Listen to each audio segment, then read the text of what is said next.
Bonjour, c'est avec beaucoup de plaisir que je vous retrouve pour ce rendez-vous avec l'information sur Label Radio et Télévision. Il est 13h30 à Moabi au Gabon, 12h30 à Daloa, c'est en Côte d'Ivoire. Tout de suite pour vous, les titres de cette édition. La République démocratique du Congo pourra-t-elle organiser les élections présidentielles en 2018 comme l'exhorte l'ONU? L'Union européenne et l'Organisation des Nations Unies attendent davantage, malgré les assurances de la Commission électorale, de tenir un scrutin l'année prochaine. Sommet UAUE. Les partenaires engagés dans cette rencontre Afrique-Europe ont mis en place la Task Force, une action conjointe contre les trafiquants d'esclaves en Libye. La première destination de ce journal, c'est la RDC. La République démocratique du Congo va-t-elle organiser les élections à bonne date, c'est-à-dire en 2018, comme demandé et souhaité par l'ONU? La communauté internationale en tête de laquelle l'ONU et l'ONU souhaite que la RDC organise les élections, mais les assurances données par la commission électorale ne sont pas toujours de nature à les rassurer. Alex Blériot-Moumra pour le décryptage. Le calendrier électoral récemment publié par la Commission électorale nationale et indépendante, CENI, de la République démocratique du Congo, prévoit les élections provinciales, parlementaires et présidentielles le 23 décembre 2018. Le Conseil de sécurité des Nations Unies prend acte de ce calendrier tout en mettant les autorités congolaises en garde contre toute autre tentative de report. Dans le communiqué publié ce mardi 29 novembre 2017, les membres du Conseil de sécurité soulignent l'importance capitale de s'assurer que ces scrutins ne soient plus repoussés. Ils sont prêts à agir contre tous les acteurs congolais dont les actions et déclarations pourraient entraver l'organisation des élections dans le délai. Après l'avertissement sans sommation des États-Unis, qui a du reste obligé Kinshasa à publier ce calendrier, les Nations Unies viennent de siffler la fin des tergiversations.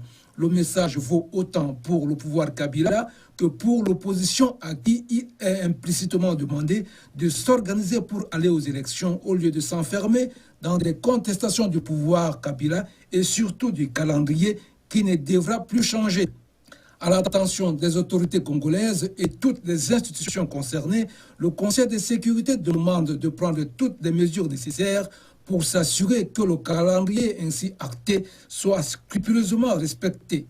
Pour sa part, le 27 novembre dernier, l'épiscopat congolais exhortait le président Joseph Kabila à prendre l'engagement public de ne pas se représenter à la présidentielle du 23 décembre 2018 pour permettre la tenue d'élections dans un climat apaisé. Rejoignons à présent la Côte d'Ivoire où se tient depuis hier le sommet Union africaine-Union européenne. Hier, mercredi 29 novembre, au sujet de la situation des migrants esclaves en Libye, il était question de la mise en place rapide d'une task force, une action conjointe. Les partenaires engagés dans cette rencontre Afrique-Europe en ont dessiné quelques contours ainsi que le périmètre d'action. Sans en savoir davantage, il apparaît désormais clair que l'idée d'une intervention militaire est écartée par l'Union africaine et l'Union européenne. Les débats se poursuivent au centre de conférence de l'Hôtel Ivoire pour conclure une déclaration conjointe sur la situation des migrants en Libye. On le sait, hier mercredi, de nombreuses rencontres bilatérales et réunions ont tourné autour de cette polémique.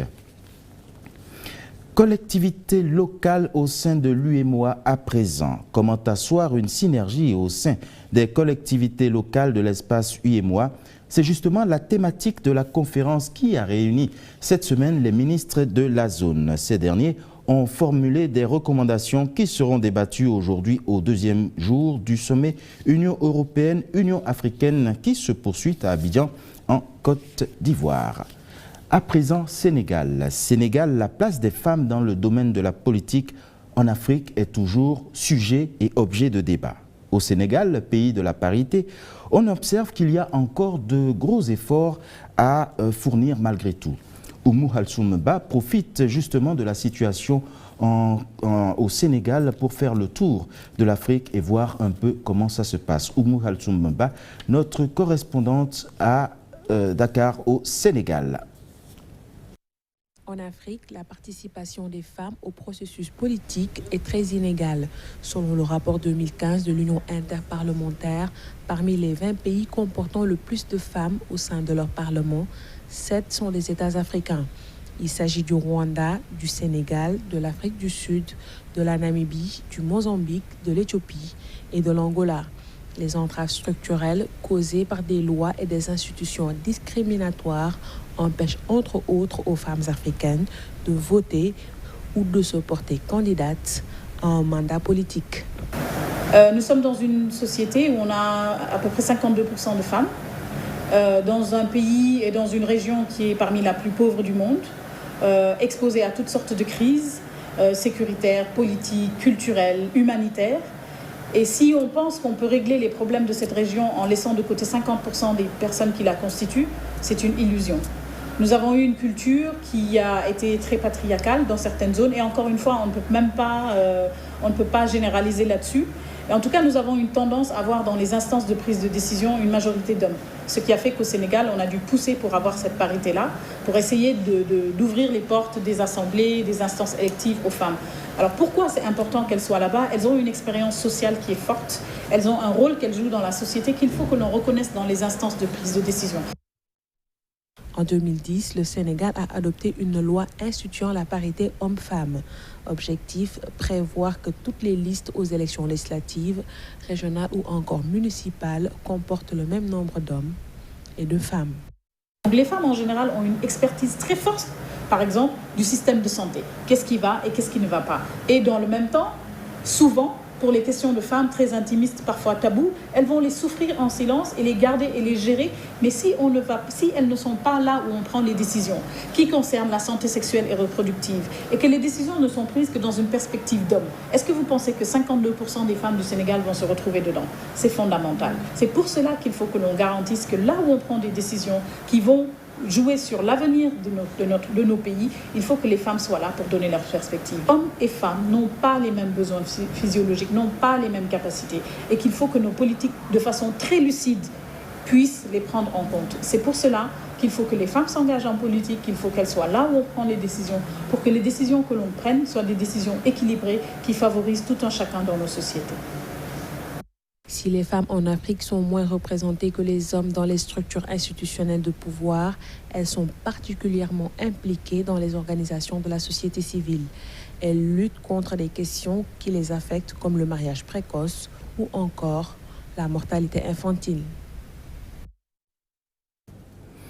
L'OHADA, Organisation pour l'harmonisation en Afrique du droit des affaires, conforte son positionnement en tant qu'outil d'intégration entre les peuples. À cet effet, justement, l'OHADA a organisé et initié depuis hier un séminaire de formation à l'intention des juristes, des économistes et des comptables de l'espace. Aziz Adewale Chandi. Après près de 15 ans d'application du référentiel comptable de l'OHADA actuel, la communauté comptable a jugé opportun, n'est-ce pas, de mettre à jour le référentiel pour tenir compte de nouvelles pratiques et des avancées en matière de normalisation comptable OHADA. Donc nous avons, n'est-ce pas, procédé à cette révision pour avoir un outil beaucoup plus dynamique permettant d'améliorer, n'est-ce pas, la qualité de l'information financière qui est produite par nos entreprises. Dans le cadre de cet atelier que nous avons débuté ce matin, nous regardons les aspects liés aux travaux qui ont eu lieu à la Chambre de commerce du 30 au 10 novembre 2017, où il y a eu des négociations tripartites, État, patronat, salariés. Quelles ont été les résolutions, les principales résolutions de ces travaux? Et ensuite, nous abordons une question très pratique qui est celle du principe de la déclaration trimestrielle des salaires. Comment on déclare les salaires à la sécurité sociale? Quelles sont les implications de ces déclarations de salaires dans le régime qui est géré par la CNSS? Transport urbain en Côte d'Ivoire, des taxis de seconde génération ont été mis à la disposition des clients. Ils ont commencé à fonctionner en début de semaine afin de garantir aux clients davantage de confort et de sécurité. Le récit de Georges Aboké. De couleur blanche, traversés d'un orange portant la mention Ivoire Taxi, ces véhicules au nombre de 100 sont des taxis neufs mis en circulation dans le district d'Abidjan dès ce lundi. Les véhicules sont modernes et équipés d'un système de paiement électronique et d'un mécanisme permettant aux clients d'avoir directement accès aux informations de tarification et au paiement en ligne. En outre, ils sont équipés d'un système GPS pouvant favoriser leur géolocalisation en cas de danger. Quant aux chauffeurs, ce sont des professionnels ayant surtout bénéficié d'une formation aux valeurs de civisme. Toutes les dispositions sont donc prises pour que cette opération soit un véritable succès. Un arrêté sera pris par le gouverneur du district d'Abidjan pour la réglementation des taxi-compteurs à Abidjan afin qu'il n'y ait pas dans cette grande agglomération deux types de taxis, car des taxi-compteurs de couleur orange ont toujours circulé dans la capitale économique de la Côte d'Ivoire. Ces véhicules ont été acquis grâce au Fonds du développement des transports qui poursuit le renouvellement du parc automobile et qui veut donner des réponses aux besoins des clients en matière de transport. Les statistiques récentes indiquent que 85% des véhicules en Côte d'Ivoire ont plus de 10 années d'existence et seulement moins d'1% des véhicules en circulation 1 an. Le parc automobile ivoirien est tout simplement vieux et les 100 taxis tout neufs arrivent un peu comme une bouffée d'oxygène. Voilà, c'était le récit de Georges Aboké sur les images de la RTI Radio et Télévision ivoirienne. Retournons une fois de plus au Sénégal, à présent pour parler de la bourse qui a été octroyée aux meilleurs élèves du célèbre lycée Blaise Diagne. Les anciens élèves de la promotion lycée Blaise Diagne entendent mettre tout en œuvre pour redonner à ce lycée toutes ses lettres de noblesse. À noter également que chaque apprenant a reçu une somme de 100 000 francs CFA. Oumou Halsoumba pour plus de détails. Dans le but de promouvoir l'excellence au lycée Blaise Diagne de Dakar, notamment l'amélioration des conditions de travail des apprenants, l'association des anciens élèves du lycée dénommée Promo LBD a mis à la disposition des meilleurs élèves de terminale des bourses. Ils sont au nombre de 50 et chacun a reçu la somme de 100 000 francs CFA. Nous avons une association dénommée Promo LBD, association qui regroupe l'ensemble des anciens étudiants ou élèves, du moins je dois dire, du lycée Blaise Diagne. Nous avons décidé de créer cette association dans le but d'aider notre ancien lycée, qui est le lycée Blaise Diagne, afin que l'excellence s'y installe définitivement. Cela suppose effectivement que nous contribuions à l'amélioration des conditions de vie des étudiants. C'est pourquoi nous avons organisé aujourd'hui une cérémonie consistant à octroyer 50 bourses à des élèves méritants. Sur des bases objectives, nous avons choisi ces 50 boursiers. On vient de visiter tout de suite l'infirmerie qui a été complètement rénovée par la promo LBD. Nous avons visité aussi les toilettes. Bref, nous sommes dans un chantier extrêmement important, améliorer l'environnement dans lequel nos enfants sont, afin que l'excellence puisse s'exprimer dans sa plénitude. L'association des anciens élèves du lycée Blaise Diagne a également créé un programme de parrainage réservé aux élèves de terminale, toutes séries confondues. Objectif, les soutenir et les conseiller avant et après le baccalauréat. Une initiative saluée par les élèves du lycée. Selon Mamadou Diallo, meilleur apprenant de l'établissement, il n'y a pas de secret, il faut travailler et toujours travailler. Bon, j'ai une moyenne supérieure à 16 et demi. Il n'y a pas de secret, c'est seulement l'abnégation, la persévérance, surtout la curiosité encore. Parce que tout élève doit être curieux pour savoir. L'année dernière, j'ai eu une moyenne en mathématiques de 19, en sciences j'ai eu 19 aussi. Au début, je ne savais rien en mathématiques, mais avec les professeurs, j'ai aimé les mathématiques, car ils sont performants, mes professeurs. La direction du lycée Blaise Diagne, en collaboration avec les professeurs, va mettre en place un programme d'encadrement et de préparation au concours général édition 2018. La promotion LBD accompagnera le lycée et estime que cette initiative est à pérenniser. Le Gamou de Tivaouane au Sénégal et d'ailleurs sur tout le continent se tiendra demain. Un autre événement majeur de la religion musulmane pendant lequel de nombreux musulmans célèbrent la naissance du prophète. Sport à présent, la Confédération africaine de football a révélé la liste des nominés qui seront éventuellement qui compétissent pour le trophée de meilleur entraîneur. Rodney Ovono. Les grands absents de cette liste sont le Français Hervé Renard, sélectionneur du Maroc, et Aliou Cissé, entraîneur du Sénégal. Malgré leur excellent parcours avec leurs formations respectives lors des qualifications pour le Mondial 2018 en Russie, ils ne figurent pas parmi les nominés pour le titre de meilleur entraîneur sur le continent. Gernot Rohr, le premier nominé, a qualifié avec brio les Super Eagles du Nigeria pour le Mondial. Sa nation a également le mérite d'être la première qualifiée sur le continent. L'Argentin Hector Cooper peut également se targuer d'avoir qualifié les Pharaons d'Égypte pour la Coupe du Monde 2018 en Russie après 27 ans d'absence et d'avoir emmené son équipe en finale de la CAN au Gabon. Cooper a su redonner de la visibilité aux Pharaons qui avaient disparu des radars du football continental. La saison du Gobros sur le banc des Lions indomptables est à 2 volets. Le Cameroun a été solide lors de la Coupe d'Afrique des Nations, mais les Lions ont connu un parcours chaotique lors des qualifications pour le Mondial. Aux côtés des sélectionneurs, l'on retrouve les 2 entraîneurs vainqueurs des Coupes continentales. Houssine Amouta a remporté la Ligue des Champions avec son club du Wydad Athletic Club de Casablanca. Le 5e et dernier nominé pour cette shortlist est le coach du tout-puissant Mazembe, récent vainqueur de la Coupe des Confédérations, Pamphile Kazembe. Les comptes de la Coupe d'Afrique des Nations pour laquelle les éperviers du Togo ont participé ont été publiés par le cabinet d'audit ICC. Retrouvons toujours Rodney Ovono.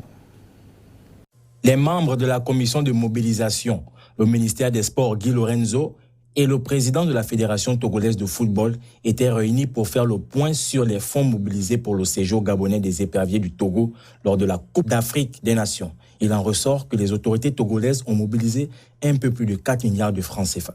Mais la sélection dirigée par Claude Leroy n'était entrée en possession que de la somme de 3 milliards 729 millions. Et les dépenses évaluées étaient de l'ordre de 3 milliards 99 millions. Par ailleurs, la directrice du cabinet ICC, Nathalie Bito, a noté un déficit de plus de 60 millions de francs CFA. Toutefois, le président de la Fédération togolaise de football, Guy Akpovi, a tenu à apporter des éclaircissements sur les dépenses de la sélection nationale, tout en saluant le travail effectué par le cabinet ICC. Selon lui, les fonds alloués à la Fédération n'ont jamais été gérés par la Fédération et donc se référer au ministère des Sports pour justification de fonds. Akpovi a notamment souligné qu'un projet de budget est fait à chaque fois que les éperviers sont en regroupement. La Fédération le transmet au ministère des Sports qui, à son tour, l'expédie au ministère des Finances.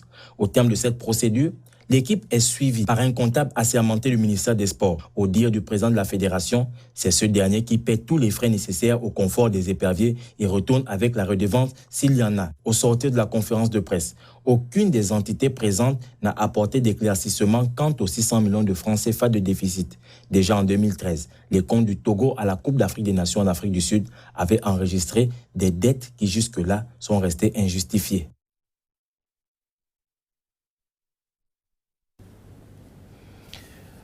Dans l'œil du vieillard se trouve le chemin de la vie. Dans l'œil du vieillard se trouve le chemin de la vie.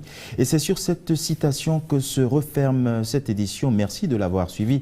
Merci également aux équipes techniques et rédactionnelles. Retrouvez ce soir Aziz Adewale Nchandi pour le 20h30 et d'ici là, portez-vous bien.